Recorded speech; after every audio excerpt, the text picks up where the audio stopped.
আকাশের বুক চিরে তখনও সূর্যের উদয় ঘটেনি। মদিনার অনুকরণে তৈরি শহরের এই বিশাল মসজিদটির মিনার থেকে সুমধুর আজান ভেসে আসছিল, হাইয়া আলাল ফালাহ, কল্যাণের দিকে এসো। কিন্তু সাফওয়ানের কানে সেই শব্দগুলো আজ সীসার মতো ভারী ঠেকছে। সে তার শীতাতাপ নিয়ন্ত্রিত স্টুডিওর রিভলভিং চেয়ারে বসে আছে। সামনে দামি সব অডিও ইকুইপমেন্ট, মনিটরে তরঙ্গের মতো খেলে যাচ্ছে তার নতুন নাশিদের বিট। সাফওয়ান, যার কণ্ঠ শুনলে হাজারো তরুণী দীর্ঘশ্বাস ফেলে, যার এক একটি ভিডিওর নিচে কমেন্ট বক্সে উপচে পড়ে প্রশংসা আর মুগ্ধতা, সেই সাফওয়ান আজ নিজের ভেতরে এক অদ্ভুত বন্ধুত্ব অনুভব করছে। তার কণ্ঠটি আগের মতোই আছে, মখমলের মতো মসৃণ, কিন্তু সেই কণ্ঠে যে রূপ, যে আধ্যাত্মিকতা থাকার কথা ছিল, তা যেন গত কয়েক মাসে বাষ্প হয়ে উড়ে গেছে। স্টুডিওর নীলচে আলোয় তার চেহারাটা ফ্যাকাশে দেখাচ্ছে। টেবিলের ওপর রাখা দামি স্মার্টফোনটি হঠাৎ কেঁপে উঠল। ভাইব্রেশনের সেই মৃদু শব্দটা এই নিস্তব্ধ ঘরে যেন বজ্রপাতের মতো শোনালো। সাফওয়ান একবার ফোনের দিকে তাকালো, পরক্ষণেই চোখ সরিয়ে নিল। সে জানে ওপাশে কে, সে জানে এই অসময়ে কার টেক্সট আসার কথা। তার মনে পড়ল ইমাম গাজ্জালির সেই বিখ্যাত উক্তি, কল্ব বা হৃদয়গুলো একটি আয়নার মতো, একটি গুনাহ সেই আয়নায় একটি কালো দাগ ফেলে দেয়। সাফওয়ান নিজের মনের আয়নায় তাকিয়ে আজ নিজেকেই চিনতে পারছে না। সে কি সেই মানুষটি যে গত বছর হজের ময়দানে ধুলোবালি মাখা শরীরে আল্লাহর দরবারে অজরে কেটেছিল? নাকি সে এখন সেই মানুষ যে নাকি রাতের অন্ধকারে পরনারীর সাথে শব্দের জাল বুনতে ব্যস্ত? বাইরে তখন হালকা কুয়াশা, জানালার কাচের ওপরে প্রকৃতি যেন এক ধ্যানে মগ্ন। পাখিদের কিচিরমিচির শুরু হয়েছে, যা কিনা তাসবিহ পাঠের মতো শোনায়। কিন্তু সাফওয়ানের স্টুডিওর এই কৃত্রিম পরিবেশটাকে একদম বন্ধ করা অনুভূতির দিকে ঠেলে দিচ্ছে। এই ঘরটি শব্দহীন করার জন্য তৈরি, সাউন্ড প্রুফ, কিন্তু তার ভেতরের হাহাকার এই দেয়ালগুলো আটকে রাখতে পারছে না। সাফওয়ান স্টুডিও থেকে বেরিয়ে ধীর পায়ে শোবার ঘরের দিকে এগোলো। দরজাটা সামান্য ফাঁক করা, ভেতরে ভোরের সেই পবিত্র আলোটা খেলা করছে। সে দেখলো মরিয়ম জায়নামাজে বসে আছে, তার মাথায় সাদা হিজাব, দুহাত তুলে সে মুনাজাত করছে।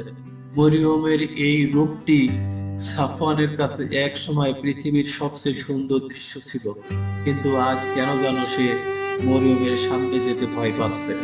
মরিয়মের মুনাজাতের অস্পষ্ট শব্দগুলো তার কানে আসছে, হে আল্লাহ, আমার পরিবারকে তোমার হেফাজতে রাখো, আমার স্বামীর কপালে নূরের ছোঁয়া দাও। সাফওয়ানের বুকটা এক তীব্র যন্ত্রণায় মুচড়ে উঠল। সে নিজেকে এক বিশাল প্রবঞ্চক মনে করল। যে নারী তার জন্য সারা রাত জেগে দোয়া করছে, সেই নারীর বিশ্বাসকে সে তিল তিল করে হত্যা করছে।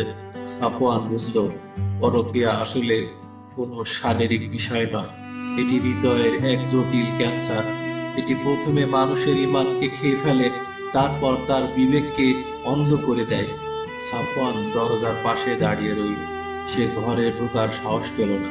তার মনে হলো, সে যদি এখন মরিয়মের পবিত্র সান্নিধ্যে যায়, তবে তার শরীরের অপবিত্রতা হয়তো এই ঘরের নূরকে কলঙ্কিত করে দেবে। সে ফিরে গেল 3 মাস আগের একদিনে।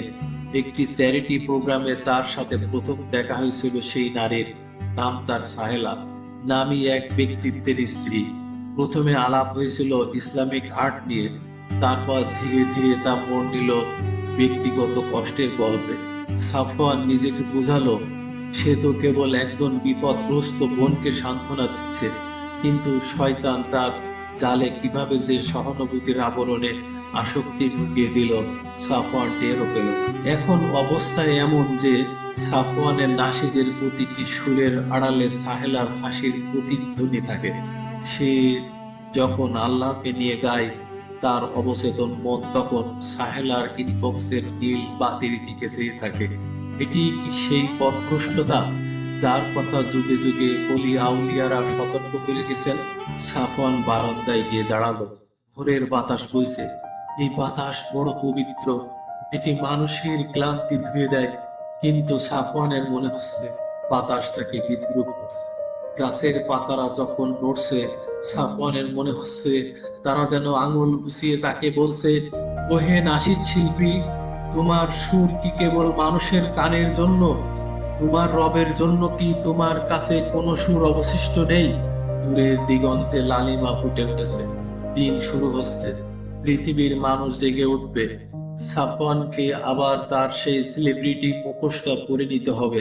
তাকে ক্যামেরার সামনে হাসতে হবে, দরদ দিয়ে গাইতে হবে, ভক্তদের আধ্যাত্মিক নসিহত দিতে হবে। সে তার ফোনের লক স্ক্রিনটা খুললো, দেখলো একটি নতুন মেসেজ। শুভ সকাল, আপনার নাশিদের সেই লাইনটা কাল সারা রাত কানে বেজেছে। তোমায় ছাড়া আমায় কেউ বোঝে না। আসলে কথাটি আমার জন্য সত্যি। সাফওয়ান একটা দীর্ঘশ্বাস ফেলল। এই নীল পদ্মটির সৌন্দর্য তাকে মুগ্ধ করেছে ঠিকই, কিন্তু এর ভেতরের নীল বিষ যে তার পুরো সংসারকে নীল করে দিচ্ছে, তা সে দেখেও দেখছে না। তার মনে হলো সে এক বিশাল অতল গহ্বরের কিনারায় দাঁড়িয়ে আছে।